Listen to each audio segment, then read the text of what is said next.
Don't forget to like and subscribe. The Last Shift, Pine Valley, Oregon, October 12, 2005. The fog clung to Pine Valley like a shroud, muffling the hum of streetlights as Clara Mitchell locked up Tech Horizon. Her shift had ended an hour ago, but she'd stayed to recalibrate a malfunctioning server, a stubborn puzzle she couldn't resist solving. The mall's parking lot was deserted, save for the flickering glow of a vending machine and the distant growl of a garbage truck. As she stepped into the damp night, the Codehaven name tag on her hoodie caught the light, glinting like a tiny beacon. Her phone buzzed, a message from an unknown number. Did you figure it out? Clara's breath hitched.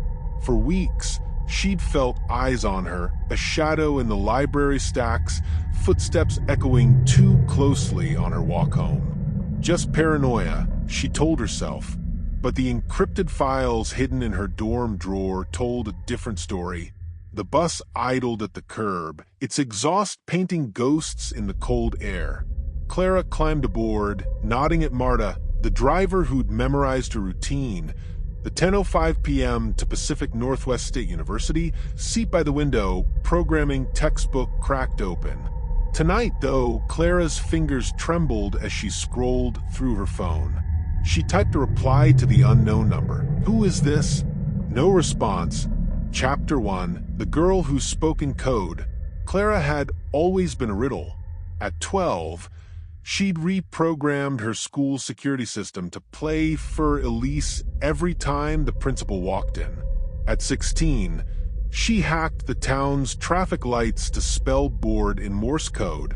Her parents, James and Lila Mitchell, ranchers with dirt under their nails and sun-worn faces, never understood her. The city's full of cracks, her father warned when she left for PNWSU. Not everyone likes a girl who peers into them, but Clara thrived in the chaos of code. Her dorm room was a nest of tangled wires and energy drinks, her laptop humming with projects even her professors couldn't decipher. Ethan Brooks, her boyfriend of 3 years, was the exception. They'd met on CypherNet, a forum for rogue coders, bonding over their disdain for firewalls and small talk. "You're jumpier than a cat," Ethan said 2 weeks before she vanished, tracing the dark circles under her eyes. They sat on the roof of his Seattle apartment, the city's skyline blinking like a circuit board. "It's just midterms," Clara lied, tucking a flash drive deeper into her pocket, the one labeled Blackbird. "Bullshit." Ethan's voice softened. "You're chasing something, or someone's chasing you." She kissed him to shut him up. It worked. Chapter 2, The Vanishing Act. Detective Mara Voss hated college towns. Too many secrets masquerading as all-nighters and beer pong. When James Mitchell called on October 13th, her gut twisted. She wouldn't just leave, he insisted, voice cracking over the line. The facts were sparse, stubbornly so. 10:18 p.m. Clara boarded bus number 14, her reflection ghostly in the window. 10:35 p.m. Grainy security footage showed a figure exiting at Maple Grove Transit Hub. Hood up, face obscured. 10:42 a.m. next day. A $20 withdrawal at a 7th Street gas station ATM, a block Clara never frequented. The camera pointed uselessly at a rack of motor oil. Mara's team tore through Clara's dorm. Beneath a stack of Wired magazines, they found a birthday card for Lila. "See you at Thanksgiving. Leave the barn light on." Postmarked the day she disappeared. A goodbye, Mara muttered, but Lila refused to believe it. She'd never leave without her laptop, the woman insisted, clutching Clara's childhood teddy bear. Or Mr. Bubbles. Ethan's alibi was airtight, logged into an online tournament with 12 witnesses. But Mara dug deeper. Forum posts revealed a clash with Cyphermaster, a user obsessed with Clara's open-source projects. She was onto something, Ethan admitted, pacing his apartment. Said she'd found a backdoor in the school's network. "Got scared when I pressed her," Chapter 3: Ghosts in the Machine. The name tag arrived in a manila envelope 2 weeks later, slipped under Mara's office door. Code Haven gleamed under fluorescent lights, pristine, untouched by rain. As if placed there, rumors spiraled. The professor, Dr. Adrian Cole, Clara's cryptography mentor, resigned abruptly in 2006. Students whispered about midnight meetings in Lab 4B, about a project too dangerous for the curriculum. The drifter, a trucker named Royce, admitted to passing through Pine Valley that night. Saw a girl arguing with a guy in a Rockies cap, he drawled, sipping diner coffee. Near the bus stop, he had hands like a programmer, soft but quick. Then the emails. October 31st, 2005. Subject, urgent. Detective Voss, check the patterns. CM. Attached were fragments of code, Clara's style, but sharper, angrier. Mara forwarded it to the FBI's cyber unit. They traced it to a burner account, dead ends.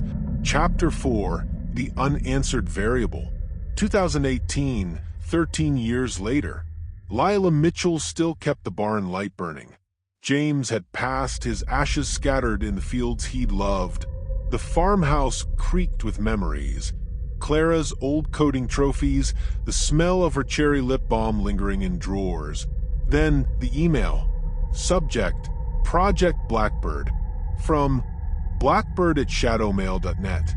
Attached was a zip file, lines of code, timestamps, and a single photo, Clara's name tag, propped against a server rack in an unknown room. The IP traced to a library in Boise. Mara, now retired, drove through the night. The terminal was wiped clean, save for a phrase blinking in green text. Check the patterns. In the trash, she found a receipt dated the day before. A coffee stain spelled out coordinates: 47.6062 degrees north, 122.3321 degrees Seattle. Chapter 5: The Fractured Legacy. Ethan Brooks stood on the rooftop where he'd last kissed Clara, the city's lights blurring through tears. The coordinates led here to his own building. In his mailbox, a flash drive labeled Blackbird. The files were a confession or a trap. Clara's voice crackled through an audio file. If you're hearing this, I'm gone. The back door wasn't a bug, it was a bridge. They're watching. Don't trust. Static swallowed her words. The final line of code. If truth equals found, light it off. Epilogue, the light remains. In Pine Valley, the fog still rises. Students whisper about the genius who outsmarted everyone, even death. At Tech Horizon, new hires hear the click of phantom keyboards. Ethan vanished in 2019, his apartment emptied save for a single postcard, Seattle, nowhere. And in a farmhouse east of the mountains, a lamp glows through the night, a beacon for a girl who loved puzzles, still waiting to solve her last. Author's note: Clara Mitchell's case remains open. If you have information, contact the Pine Valley Cold Case Unit at 555 Echo 123. Her family still seeks answers.